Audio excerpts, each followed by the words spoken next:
Good morning, everybody. Love to see some smiley faces.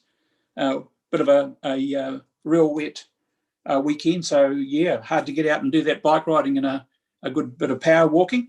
Apologies today. I have Bill, I have Claire, and I've got Hazel, and I'm happy to move from the chair to accept those apologies. Second to Bruce. All those in favour say aye. Raise your hand. Thank you so much. Aye. Disclosure of members' interest, please, in this particular meeting. It's not up to me to decide or any member to decide on a conflict of interest, but we are live streamed and we do need to have the public visually seeing that we are doing the right thing. So can I ask, are there any conflicts of interest for this meeting, please? Yes, through the chair. Thank you, Roger. Item 13, the eyesight review. Thank you. Philip. Yep. Yep, Philip. Mine is similar, the eyesight review. Thank you, Roger. All those. Sorry. Shall I mention mine, Graham? I'll just mention yes, please. But I don't think it is. But it's good for you to mention it, Mike. All right. So just the transport report, page 24, the waste minimisation funding round grant. Cambridge Primary School got a grant for that. I mean, it's been and done. But just to acknowledge that, yeah, okay. It isn't. That's been noted for the conflicts of interest. Jenny, we don't need to have a resolution. And that's correct, Graham. That's all we need. Thank you very much. Thank you. Can I ask members, please, are there any late items? No, there being none. We are going to put a little in the waste minimisation. There's a little bit to be taken into there's A, B and C clauses into the B clause, asking for more consultation with the community on the waste management. Did I get that correct, Dawn? Yes, it's providing a comment that we'll go into when we go through that item. Yep, thank you. So we'll ask Karen to put that small change up so we can all get a handle, but it's minor. It's minor. Okay, confirmation of the order of the meeting. A mover and seconder, please. Thank you, Sue. Thank you, Roger. All those in favour? Aye. Aye. Aye. Thank you. Carried. Confirmation of the open minutes of the last meeting, please. Mover and a seconder, please, and then we'll look at them. Right. Thank you, Lou. Thank you, Jim. All those in favour say aye. Aye. Just going through that Tuesday, the 19th of October meeting. Has anybody got any burning issues or any changes or see anything? Haven't had anything from Claire, so I'm kind of hoping it's pretty clean, if you know what I mean. Looks good to me. Yeah, thank you. Okay, moving a seconder, please. No, I've done that. Have I done that? No. Yeah, you have. Yes, I have. Thank you. Thank you. So that was just confirming that was Councillor Lowe and Mayor Milchrist. Yes, that's correct. Lovely. Thanks, Graham. Was Jim an apology there or not? No. No. No. Right. Sorry. Yep. No, that's right. Yep. Moving to tab 6 with the contract signed under delegation, the recommendation there that they be received. Moving a seconder, please. Move that way. Thank you, Lou. Thank you, Bruce. All those in favour say aye. Got anything to add, Dawn? Just a normal Cambridge Wastewater Treatment Plant? Yeah, just for a little bit more information, this is the relocation of the dump station site that's currently located just at the entrance to the plant, being relocated to where the reservoir was demolished at the corner of Meadows Sedgerton and Cambridge Road there. So construction is just getting underway. Thank you. We've moved and seconded that one, correct? Thank you. Transportation report. Good morning to Brian. You with us? Yes, thank you very much, Mr. Chairman. My report. Good to have you on board. Thank you. Yes, my report can be taken as read. It's for information, but there is one recommendation and resolution there to make, which is about the expressway and making a submission to Wakakotahi for a speed limit change when all of the safety improvement works are done. So we'll get to that in order. Thank you. So in terms of the transportation program, the lockdown has slowed our progress in a few areas in terms of doing regular maintenance, and we found through the very wet winter that we did get probably more complaints about potholes and things like that at the end of the winter as we went into lockdown, and we had limited ability to have a lot of staff out working on the roads. But we have caught up on that now largely. But in terms of rehabs, we're working through designs and hope to get the first contract out before Christmas for a start in the new year for Punui Road and Te Amutu, Whitmore Street and Kihikihi, and the Low Road seal extension.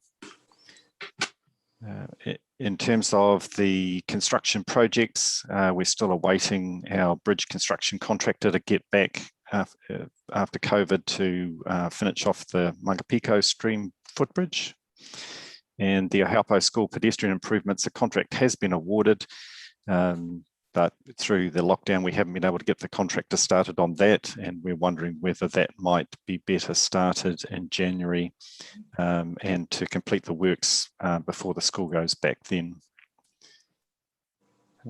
The Te Awa Cycleway work is powering on and has still made reasonably good progress through the COVID impacts, although some materials like timber are hard to get for the walkways.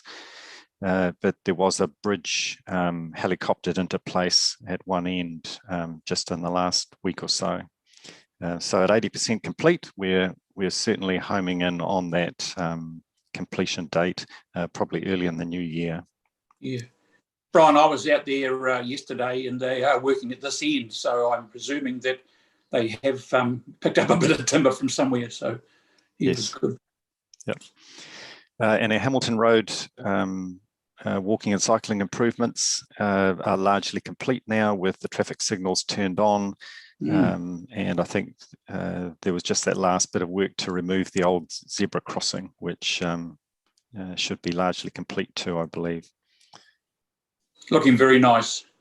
Yes, and we are getting some good community feedback, including letters and emails from users saying how much they're enjoying that cycleway and other cycleways around Cambridge. Roger. Yeah. Yeah, I think that Hamilton Road improvement is looking great. You know, at the end where we've put in the median island from Resthaven across to the green belt, is that going to be established as a zebra crossing, or is it just going to be a narrowed crossing as is?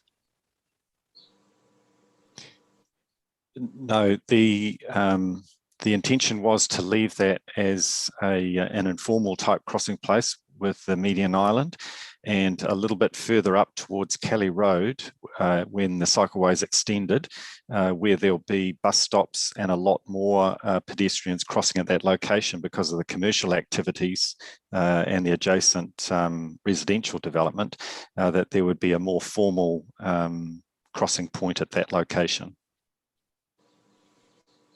Thank you. Excuse me, Graham. Who we got? Philip? Yep, Philip. Excuse me. Okay. Thanks through the chair. Thanks, Phil.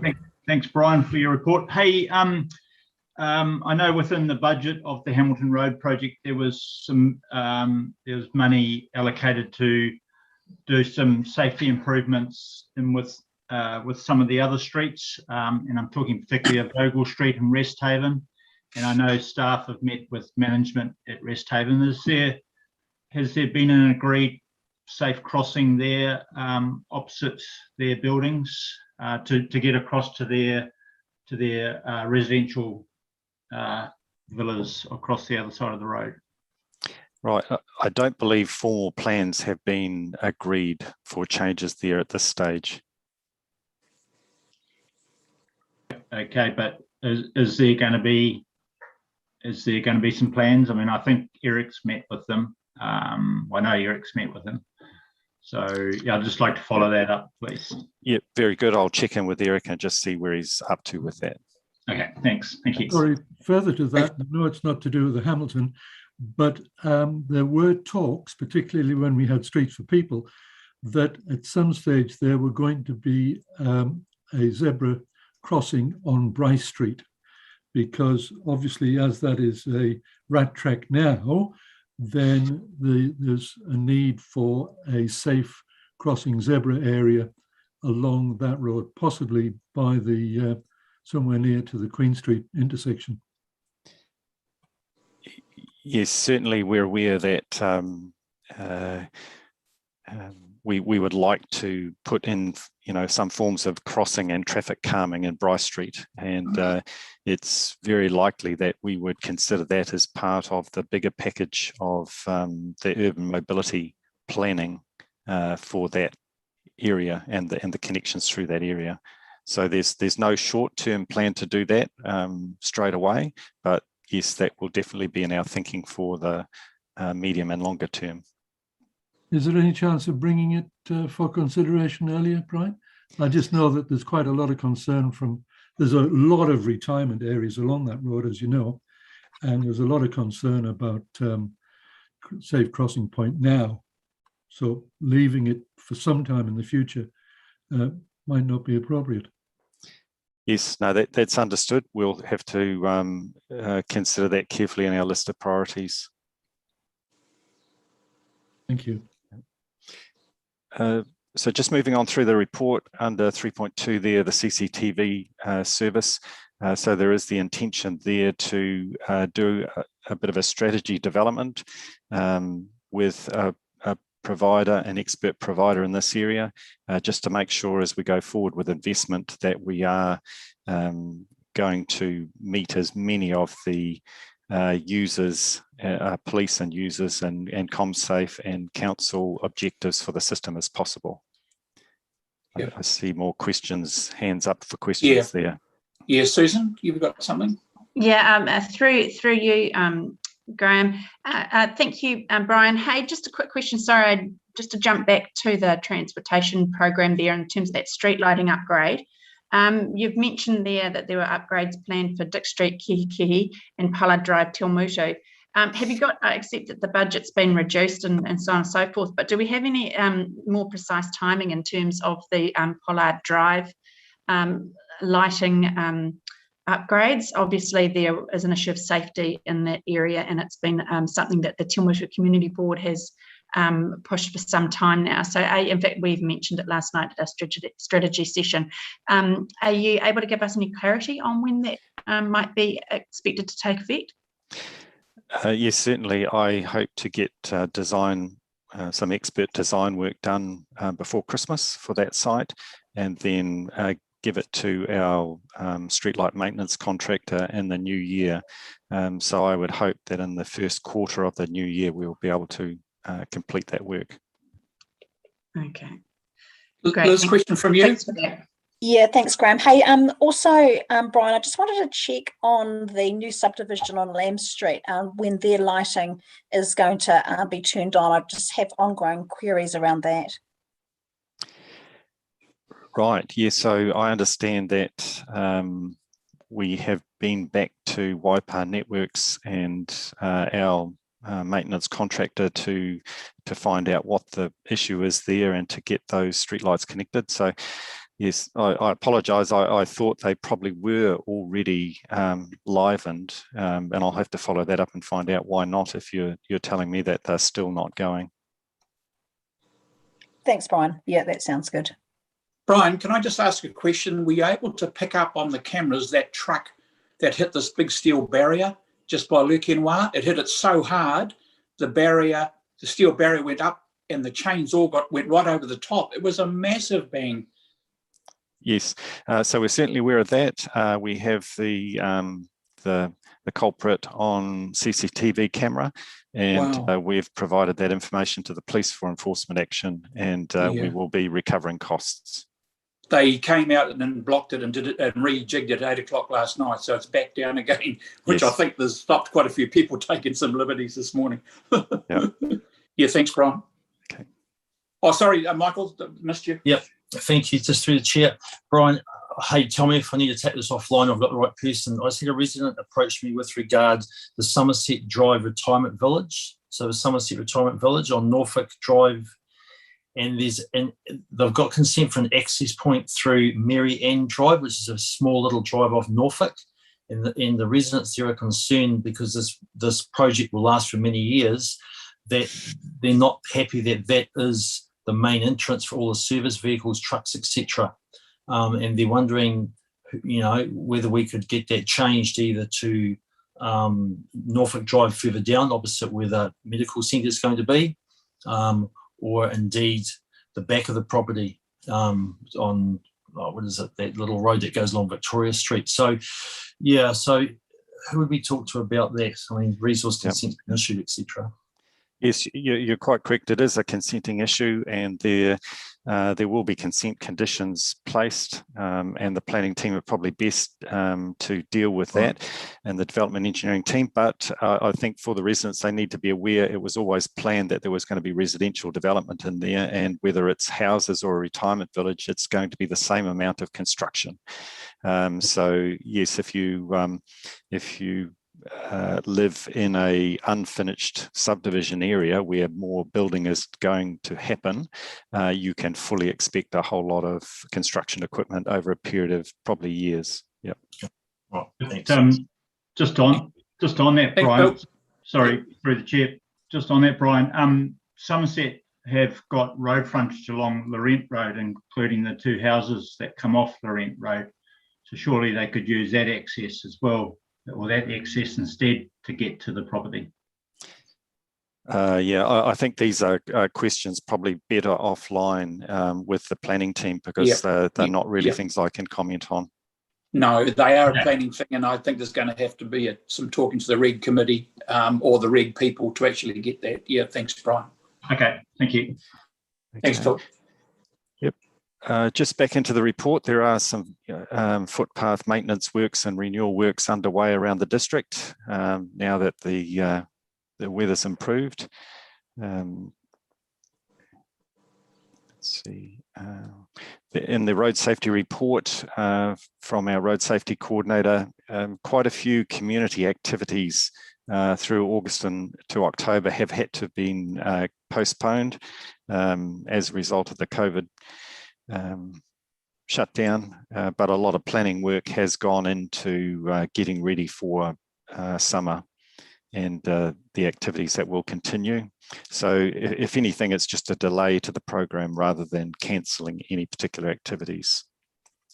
Yeah, right. We've got a separate passenger transport summary coming up, so we'll wait for that. Item 3.9 then is the Waikato-Tahi consultation item on raising the speed limit to 110 kilometres an hour. We see around the Cambridge Expressway how successful that is with the high standard of expressway development, and Waikato-Tahi have been very busy, obviously, retrofitting other parts of the expressway to make sure it's equally safe and suitable for that 110 kilometres an hour. So the staff recommendation is that on behalf of council, we make a submission supporting the increase in speed limit once all the safety retrofitting is complete. Yeah. The Regional Transport Committee a fortnight ago was unanimous in supporting it. They thought it was good. Yeah. Under the waste minimisation activities, again, because of COVID, a number of the face-to-face and in the community events have had to have been postponed. Sally has been able to give her time to planning and also some online courses for people who still want and have remained engaged. And of course, she has also been through that community funding round and allocated money to the different applicants, which we've got a list there and of the good things that are going on.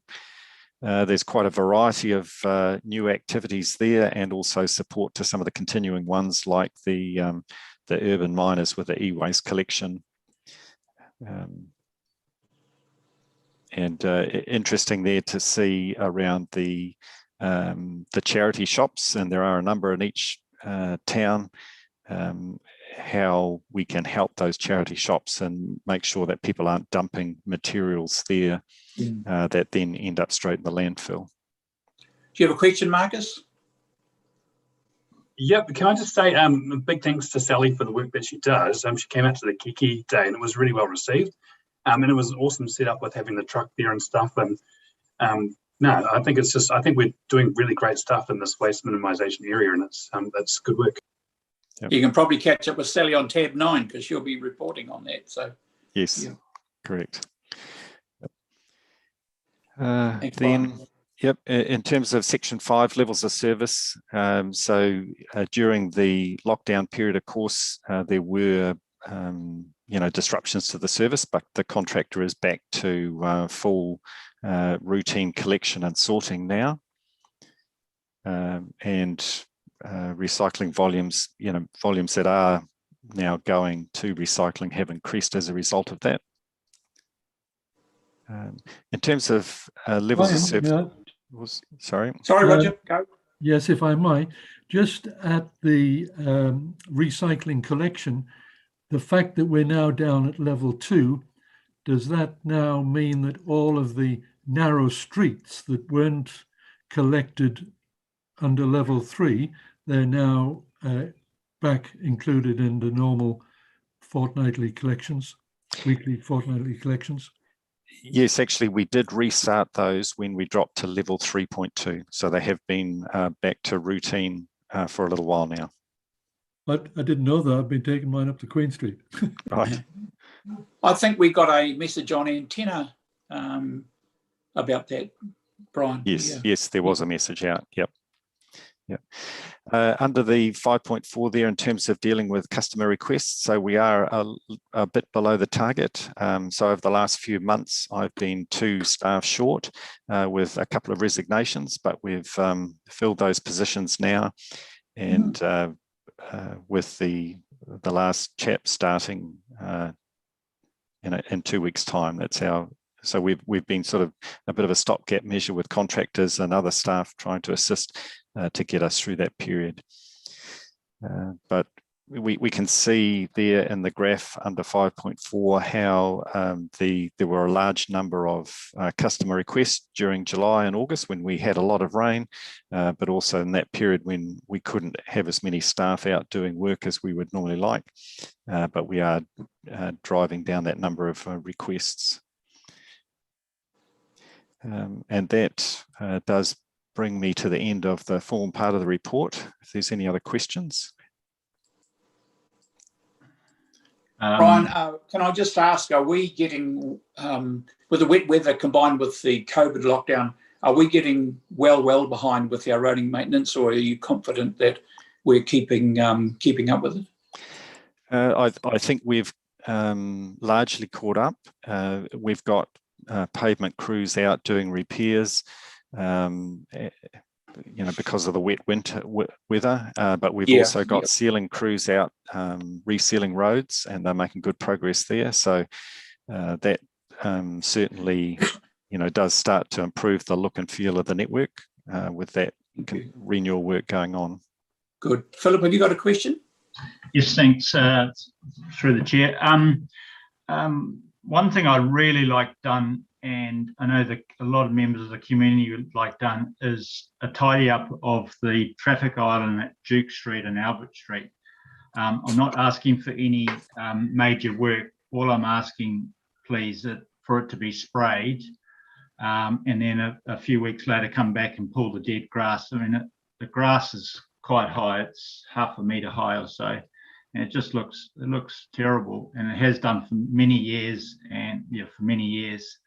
And I know it's been requested by lots of other people as well. But with the summer months coming up, hopefully we're going to have plenty of visitors coming to town with level 2 and 1 and traffic lights and everything. I'd really like that done, please. I don't know what other people think, but just to have it sprayed off first thing in the morning before traffic numbers pick up. And I know it's health and safety, you've got to do cones and all that sort of stuff. I understand all that, but if we could just have that tidied up, please, over between now and Christmas, that'll be awesome. Thank you. Yes, certainly that is on our priority list to get done, and we're quite aware of that. We've got a couple of spots like that we need to attend to. Yeah, thanks, Brian. Yeah, up a lot of rank grass that needs spraying up by the 2 bus pickups just by the town square there, but that'll happen. If there are no further questions, sorry, somebody talk? There are no further questions. There's a recommendation A and B. Move in a second if everyone's comfortable with those recommendations from Brian's report. I'll move the Thank you, Phil. I'll second that as well. Thank you, Lou. All those in favour say aye. Against? Aye. Carried. Thank you. Passenger transportation update. Thank you, Mr. Chair and elected members. So there's reference to my report. So with the current bus services contract that we've agreed a time extension for the current contract, which is a diesel fleet, and with a view to starting a new zero emission fleet around or just after early 2024. And we need that time to procure that new technology to get the planning right and get the costs right for us. And these are long-term contracts, so if we miss that opportunity now, we might be stuck with a diesel fleet for another 9 years. So that's the main thing on that one. And then there's lots of planning to do, especially with the regional council, because it could either be a hydrogen vehicle or a battery electric vehicle, and they both require different, infrastructure. Mm-hmm. Yeah. So we're working closely with the regional council to facilitate that. The bus patronage, so basically, in a nutshell, up until the most recent lockdowns, we had recovered more or less fully to pre-COVID levels. So that's showing a very strong patronage on our services, and that's despite even level 2, there's mask wearing, compulsory rules and stuff. So it's showing a very strong demand, in contrast to Hamilton, which dipped quite a bit. But it's been a very difficult few years in terms of getting good data and understanding patterns and trends. With the trip reporting, with the new B card, we're just starting to get better information from that system. So we're going to get more than this, but what we've got to date is some really good insights as to, in particular, how people use the existing bus within Cambridge and Leamington. Now, we haven't quite got further detail as to exactly what stops they're departing from and what stops they're getting off on. But that information is kind of in a beta release, and that'll come to us over the next couple of months. But that does show, in particular, a trend of inter-town travel on our Hamilton services. And then the other one, the Cambridge Passenger Transport Service Route Study. So that's sort of driven by Hamilton City and the Regional Council to look in particularly at all the issues around that service within Hamilton and how it can better connect to the university and better connect to other services. So that'll start hopefully in the new year and conclude in the middle of next year.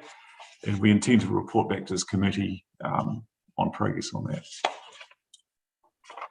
that. Roger, question? Yes, through you, Mr. Chair. Thanks, Eric. As you know, I've got quite an interest in public transport, and it's good to see that study is being done. One of the issues that they identify is the peak time travel, and the delays on the service that are caused by congestion in Hamilton, which we don't want here. But one of the things, of course, that we're doing is we're extending that service through Cambridge East up to the school. Will that not add to the already existing delay that's being caused by the congestion in Hamilton. So that peak time travel, which is when we get the highest occupancy on that bus, is going to be further exaggerated. Yeah, it's a good question. So the implementation of that additional loop, for want of a better word, we do intend to do some public user consultation on that, and we also are investigating that we consider options for off-peak runs only, because you're quite right that if we include that, say, a Leamington user at 8 o'clock in the morning, there will be a delay. So we're looking at carefully how we can achieve those coverage goals without affecting the journey time too much, in particular for the peak trips. Good. I remember when we looked at the PT numbers, I think 15 months ago, we actually had a grid of all of the departures and the average number of people per hourly departure, which gave a really good picture of the overall demand. And we only saw about 3 of those 16, which were, what you'd call feasible. Can we not get that information again now? Because I think that's really interesting for us to look at the effectiveness of that. And it would be good if that information would also have the short trip identified per departure on that report. Can we ask and request that report? Yes, I'll do that, Roger. Yeah, I'll provide that. Good. Lou, did you have a question? Did you have a question, Lou? Yeah, through you, Jay. I just wanted to ask Eric, does he think, I just looked at the 2 destinations, and I see within Te Awamutu, Eric, that we've got the majority going straight to Hamilton, and that we've recovered quite heavily. With the advent of the Kiki variation or extension, do you accept that we will possibly see a lot more travelling from Kiki to Te Awamutu and Te Awamutu back to Kiki? And planning for that sort of a scenario? Yes, Lou, we are expecting that, and we are currently planning for that service. We've just got to confirm the route and got to confirm the infrastructure for the shelters and where the stops go. Again, to ensure we don't make it too long and expensive. But we are expecting a similar result. There is quite a demand, I know, for that particular route. Mm-hmm. Yeah, thanks. Eric, can I just let you know our meeting on Friday about the community bus service, that the drivers are going for a living wage, and the living wage at the moment is $22.75. So recommendations are going back to the regional council for that to happen. I believe that Go Bus, which was actually owned by Tainui, has been sold to an overseas consortium. That's the information that we got. So I just wanted to share that with you. Liz, did you have a question? Yeah, thanks, Graham. Hey, Eric, I'd be really keen to understand, with the patronage, really quite high in Te Awamutu, how many people are actually using this, needing to find their own private transport from Te Awamutu to Parongia? Because I suspect there might be quite a few, and I know finding that information might be quite tricky, but at some point it would be good to have a bit of a survey for those users getting off in Te Awamutu, how many are then going on to Parongia? Because of course that's something we don't offer right now, but it could be something we could be looking at for the future. Mm. Okay, so what you're saying is that there's Parongia residents driving to TA, parking, and then catching the bus to Hamilton. Is that what you're thinking is? Yeah, potentially. I guess I'd like to understand whether that actually is happening. I know that's what school kids do. But they have their own private buses. So I'm just wondering, whether there are some people travelling to work, using that Te Awamutu bus. But again, it could be happening. I'd just be like to know kind of what percentage it might be. Okay, I'll discuss with the regional council, see what data they have, or what maybe a survey could be done. Yep. One thing to push that forward, Eric, is that we've now authorised in our Hinapuri growth cell, which will be a substantial pickup drop-off point, I suspect. Then, you know, moving right through maybe to the Church of the Latter-day Saints into Hamilton. I don't know the routes, but yeah, it's obviously more pickups there. Yes, so it's a great that. So we don't run a service along that route at all. So No, I know. Yeah, so Oh, that yes. so the Hinapuri, yeah, it's a lot closer to Hamilton. I'm just not sure what the dynamics are and how that and what Hamilton City does with Temple View. I'm just not sure. No. It's just something that we can keep in our minds on the Transport Committee. I'm thinking, yeah. I've got to update to Eric. Are there any more questions? Yes, Graham. Bruce, is that you? Yes, thanks, Graham. Eric, I was just wondering, and coming on Liz's, what she just said, that has it ever been talked about a service from Te Awamutu picking up Purongia, Te Awamutu up to Ahapa to hit that express one, not less regular, but at least there's a service made available? Just a thought. Yeah, Bruce, so our business case did envisage that in the future. I think it was our stage 3 of our services, and it kind of formed a link, Purongia, Te Awamutu, Cambridge, and potentially Karapiro. So that was envisaged, but that was sort of a longer term option, to be considered in a few years' time.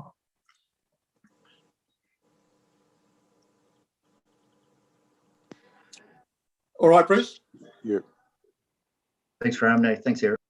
Yeah, Eric, can you help us? Oh, sorry. Can I just ask? Can you help us about? I believe there's now a bus service going from Hamilton to the airport. Can you do anything about that? No, I don't know. No, I have. No, I do recall reading some press release, but no, I don't know any details on that. No, none of us. I got a call from a person who said the fare was $3, and they were aghast that it was so cheap. That's all. Okay, Lou, thank you. Yeah, thank you. Through you, Mr. Chair. Quickly, Eric, with the development of the Waikeria loop with the Kiki loop, will that be aligned with what you were telling Councillor Bruce, or will that be more in the intermediate time? So that Waikeria extension to the TA Kiki one was envisaged in the business case to be basically the starting point, end point of the run to Hamilton through Kiki and TA.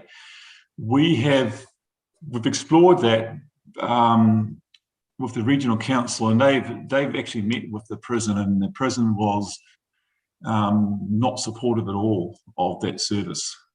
So at this stage, we're not exploring it further. Catch the bus out of Waikeria. Thank you for that. That's why I asked. Thanks, Lou. All right, we no more questions. I don't want to shut it down, but recommendation there to accept Eric's report. Move in a second, please. Thank you, Roger. Thank you, Andrew. Thank you. All those in favour, aye? Aye. Aye. Carried. Thank you so much. Tab 9 is the submission taking responsibility for our waste. We've got Sally there. Yes, can you hear me? Sure can. Good to see you. Okay. Good to hear you, Sal. Yep. Thank you so much, Marcus, for that feedback. It was a great day in Kiki. It does seem like a very long time ago because that was the actual day that cases were announced here in Raglan. So, but I'm keen to be getting back out there and doing more stuff like that, like Brian said. So thank you for your time today to talk about the Ministry for the Environment's next waste strategy. It's been a long time coming, so it's great to have something to discuss. So I'm just really here to hear any feedback or any extra comments and get consensus from the group for any additions and stuff. And just covering off what you mentioned before, Graham, that the exec that Dawn mentioned as well, would like to add something about really encouraging the ministry to get out and chat to the people directly. So I do have some wording on that, which I'll just try and share my screen. Let's see. So this is what Dawn and I worked on, that council would like to encourage the ministry to take important documents like this to the people, get out into the community, do presentations, link the importance of this document and its direction on waste to what New Zealanders care about. If there is a roadshow or similar, that is something councils around New Zealand could share as the local way to hear about the strategy and have your say. Many people would be unaware of this consultation and do not have the capacity to read the full document. Okay. Jenny, have you got that at all? Yes, we have got I've got a copy of that, Graham. Oh, good stuff. Okay. Yeah. Thanks, Sally. Have anybody got any concerns about that addition? That looks fine to me. Fine to me. Thanks, Sally. Cool. And so just, yeah, anything else, if you want to just, if there's any comments, just let me know what question number you're talking about, and then we can, I'm just happy to hear any feedback. Or just. Good stuff. I'm sure if Claire was here, she'd be leading off. Perhaps just quickly through you, Chair. Just quietly, Sally, we're having our next e-waste collection in Te Awamutu on December the 5th. All right. Perfect. Sally, can I just say from a farmer's point of view, I think the plastic collection in the district is going quite well. We've had them down at my farm at Taupo, which has been in the area, which has been good. So it's pretty well underway, and I think we're getting a more recyclable bulk bag now than what we had before. Yeah, and that's great because all kind of agri-plastics will be covered in that product stewardship, which is already underway. So, so that's really great. So I'm keeping my eye on that ball as well. Yeah. Okay, thanks. Wanting just to support and advocate for as much service to our rural community as possible through those existing services and expanding them and all that kind of thing. Mm. Yeah, yeah. We could have done your e-waste and got a free COVID injection or something, eh? Only a thought. Have I missed somebody for a question? I'm not seeing you all, but yes, Phil? Yes, please. Thank you. Thanks, Sally, for your report.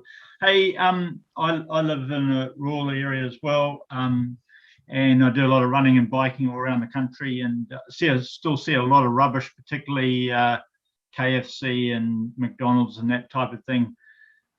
You must have conversations with them from time to time, or how can we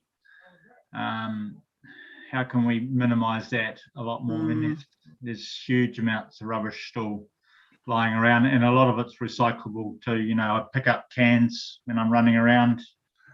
I got quite a lot of road frontage, about 800 metres, pick up cans. I picked up some this morning from a run. And again, it's educating the public too, that they can responsible for their road frontages in the rural areas. So yeah, just wondering if we can do something about that, or do you do something about that with some sort of program or promotion?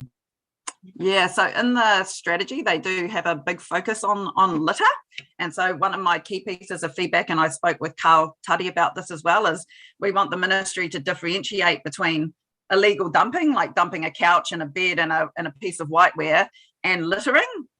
Because, throwing that out the window, because McDonald's and KFC, they'll just say, oh, once they've given it to the customer, it's not their responsibility, but so it's just, how do we reach those people that's just becomes an unacceptable thing to do in New Zealand, to throw your rubbish out of the car window.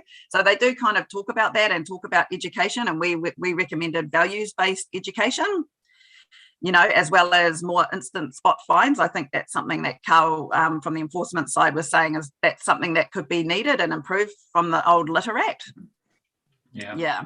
And as you at the moment we aren't doing too much in the litter space, but hopefully if we get some more money from this waste levy, we can look at expanding that program locally.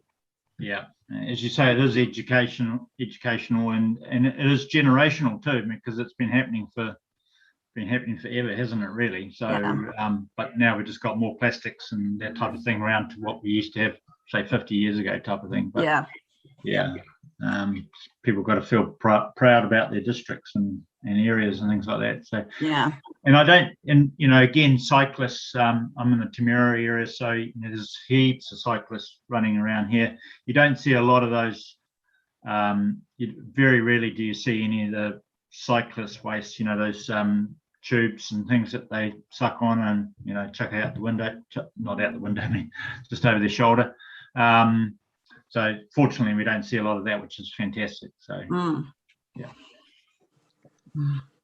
just as an aside, when I walked this morning, I just can't believe this.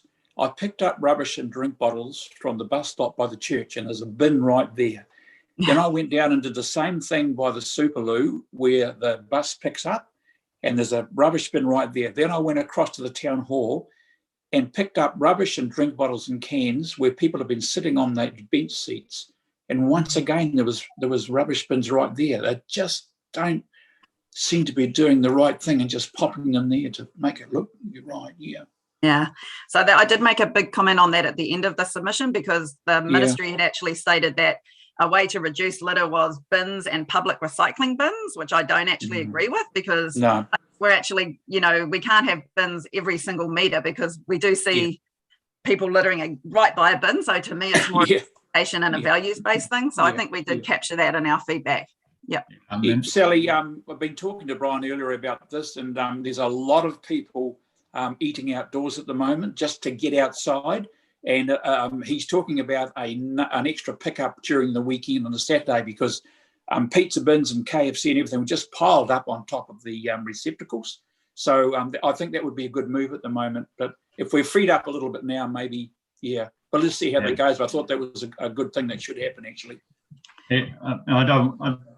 Thanks, Phil. I just won't hold up your time, but I think I've talked to Brian briefly about this, maybe even you, Sally, I think. But recycling bins on our street, I do quite a lot of travelling. I would say every single town I've been to in the South Island has, whether it's small towns or cities, have recycling bins, and I've taken photographs of them too. Recycling options as part of your landfill bins on the street. So, I mean, I'd love to see the two main towns have, for a starter, to have recycling bins. But anyway, it's another subject. Yeah, because I think I've shared with you a bit of the research as well that I've done, that those bins are actually more just like rubbish bins, because people are just putting in everything. So Queenstown, for example, has just reduced what they'll take. They're only taking cans and glass now, because they audited all their street recycling bins, and it was hugely contaminated with paper, takeaways, food, rubbish. Wellington has just removed their street recycling bins as well. And, in the information I shared with you earlier, the container deposit scheme, where you pay 20 cents when you buy your can or bottle, that's happening within the next 2 years. So, that will put an impetus on people to take their stuff with them, or people will actually take it out of rubbish bins. So, so in my view, street recycling is a very, very, very expensive way to get low quality and low volume recycling. And I'd much rather, that we kind of look more forward thinking and actually say, you've got a really good recycling bin at home, take your stuff home. Even if they're tourists and they're staying in our towns, they still have recycling at their hotel or their Airbnb or whatever. The quality of the recycling through street bins is very poor. And right now we would have to double or triple sort that. It would probably be straight to landfill, because it's not worth it. And if you think about, we're trying to constantly remind our community that the recycling needs to be clean. So you can't wash out a sushi box on the street. So, what are you going to do? Are they really going to take out the sachet of soya sauce and put it in the rubbish bin and then recycle that and wipe out the wasabi? So, yeah. I'll talk to you about it another time. What was I going to say? Brian mentioned about vending recycling bins, I think, a while back. And Sally's mentioned that I think we've got about 400 landfill bins in our district. And obviously you don't want to replace 400 in one go. So that's why I was suggesting just the main street, just as a trial. But anyway, better not take up too much time. There was somebody had a question and I missed who it was. Who? Yeah, it's me, Grace. Oh, sorry. Thank you, Sue. Hey, Sally. Look, I totally hear what you're saying about following the data and the research in that area, and it seems to me that that is an educative thing. I mean, I know that probably not on my own here. When I look around the table, most of us remember those plugs years ago of being a tidy Kiwi, the importance of being a tidy Kiwi, and I suspect it's sort of campaigns along those lines that might rejig people's thinking a little bit. Look, I had a couple of comments to make. Firstly, on our page 39, it's part 2, the proposed new waste strategy, paragraph 4. You've suggested there that the clean up and repair the environmental damage left behind by historical activities. You've gone on to say that the burden of cleanup and repair costs needs to be shared. Now, when you say shared, do you mean shared but intergenerationally, or do you mean shared as in we need to we need more funding outside of our organisation? That's a good clarification, and I should probably get your wording on that, because I was more implying that the government needs to support small local councils. Yeah, because I've written central government funding for this. So I think that should be made clearer, because I guess when you're talking about historical things and sharing, often people immediately think of intergenerational sharing. So if we can make that clear that relates to sharing the costs burdens with central government, then that would be probably a benefit. Oh, so can I just, between you and Sally, are we not eligible for funding out of that that $10 or whatever it is waste levy per tonne? Is that where you'd get that, Sally, if it was possible? So this strategy deals with how that money is allocated. Currently, it is not allowed to be allocated for cleanups. So that's something that they have addressed as something that's outdated. You know, mostly the Fox River disaster has kind of we do cover that in the section, and we say we support the wider use of the levy, and so it does make it become something that could be allocated towards helping shore up any historical landfills, especially ones that are at risk from sea level rise. But in our district, it would be riverbed changing, because there's a couple that are not too far away. But so thank you for that, Susan. I will. You got something else, sir? Cost burden with central government. I got it. Yeah. Cool. And the other comment wasn't a clarification, but just a comment I really like on our page 41 in respect of the skilled council staff. There is a bit of a barrier in this area. Look, I wholeheartedly agree. I mean, we're so lucky to have you on board in our council, but I'm picking. We'd get a lot more progress as a country if we had more Sallys. Thank you very much. Yeah, because I always know that I'm so lucky. Yeah, I like the suggestion that that in terms of tertiary and vocational educational sectors to increase relevant material, courses, qualifications, cadetships and internships, I think are really cool. And I'm just sort of thinking, I mean, a little bit selfishly, my son is just coming home, having completed a second year in double major of environmental management and business management, and you kind of would like to think that there'd be interface with tertiary institutions potentially targeting students who are that way inclined or studying that area, that you could perhaps snaffle them at an early kind of age-ish, and use the skills and be a win-win all round kind of thing. Totally great idea. Yeah, okay, great, thank you. And I think we need those kind of acceleration programs to, because the waste program from the government and the funding is going like that, but there's nothing to bridge that gap. And thank you. Yeah. So I mean, we can write all of the policies under the world, and they can all be brilliant, but really we need people to actually be making them happen, don't we? And if we've got a shortfall there, then we're on a hiding to nothing. So I think that's a really important section of our submission. So thank you. Okay. Lou, you had a question? Very much to you, Sally. I'm very, very supportive of number 31 in your submission, where you are saying, would you like to see the right of returning package to the businesses, where I think that the businesses that produce a lot of this wrapping and waste should be responsible for their return and coming back. The second point to this that I think we should develop is that we should have, when you import electronics or whatever, or machinery, whatever, that there's adequate parts for repair so that they're not a throwaway. Far too many of the small items in the kitchen, etc., are now used and throw away, whereas we can actually repair and recycle a lot of that. And I've been involved in a little, as you know, in a little bit of this, but I'm very supportive of that particular statement. And I think I'd like to see that emphasised more. Working in the motor trade, for example, I've seen packaging actually layered in 3 separate layers. So it's gone through 3 separate warehouses to the item to arrive at my workshop, and I've got to unwrap that. Some of the, and that is a waste, and it's going somewhere. So this should be made accountable to those previous occupants. Yeah, so Lou, there is a kind of a movement in the waste industry, and it's called the right to repair. So I could pull that part from the regional document that I've been working on with my waste colleagues, and perhaps we could insert that. And it's just pretty much saying, you know, it's about improving the legal rights to repair something, because often if you get your phone repaired, but not by the company, you void your warranty.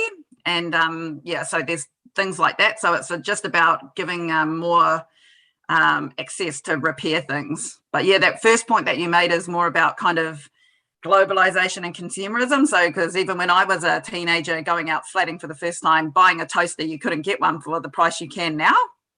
But I did raise that in our regional group, but a lot of people felt that for a lot of the members of the community, having access to cheaper household items was very important. But I kind of thought that if we actually, you know, if the secondhand market of quality items was there, because we were repairing everything and they were still really good quality, they would still be cheaper. But yeah, it's quite a complicated one.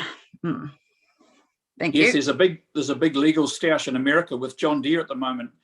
If a farmer wants to repair something minor on his tractor out in his field, John Deere is saying you need to have a John Deere technician. Otherwise, your 5-year warranty is null and void if you touch the tractor. Yeah. And they're going, well, hello. So yeah, there's a big fight over there. Okay. Any other questions for Sally? Yep, through the chair. Just Thanks, really Phil. briefly, you talked about Tidy Kiwi. I saw on social media this week that Tidy Kiwi is celebrating its 50th birthday, and Keep New Zealand Beautiful is celebrating their 55th birthday. But happy to move Sally's report. Yeah, thanks, Phil. Moved by Phil. There's A, B, and C, and thank you for the C, Sally, where you're providing a copy to us on what you're sending. So then that's great. So it's moved by Phil and seconded, please, by. I'll do that. Thank you, Lou. All those in favour say aye. Aye. Carried. Okay, we're a little bit ahead of time, but we can't start. So look, can we break now for a break and be back just before 10:30, and that'll work in with our other submitters today that are coming along. So everybody happy with that?